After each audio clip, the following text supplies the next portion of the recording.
that we have. Again, this is total phosphorus data last 10 years. This is only Lake Superior streams, so not the Nemacolin and Southern Bayfield County streams. But along the x-axis here we have date, so from 2005 until about 2014. And then here we have the total phosphorus concentration in micrograms per liter. That 75 micrograms per liter cutoff is right about here. So as you can see, the vast majority of the samples that we have kind of hover around that 30 to 40 micrograms per liter. There's about 14 of them, though, that exceed the criteria. So let's take a little closer look at those.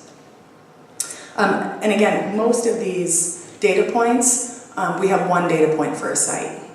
So most of them is just a snapshot in time. But there are some that we have multiple data points for. And what you can see here, which I think is kind of interesting, is how our sampling kind of follows funding. This represents, kind of a year's worth of sampling where some funding was secured to get additional sampling at this site. Again, a year's worth of sampling here, and you can kind of track that through time. But one of the things that's interesting here, if we take a look at these blue triangles, this is from the Iron River. This site up here is around 200 micrograms per liter.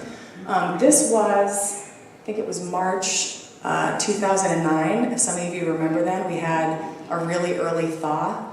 And right before this data point was collected, we had about, temps were in I think it was in February. It was February or March, but temps were in the 30s and 40s, and we lost 5 inches of snow. And so what we captured here is a runoff event. And that's not surprising. There's a pretty strong relationship between phosphorus and discharge. As stream levels come up, the load of phosphorus in those streams also comes up. And so that was what was happening there. And the same thing for a lot of other these data points. I checked kind of the weather before them, and nearly every one of these data points, there was a couple inches of rain before we sampled there.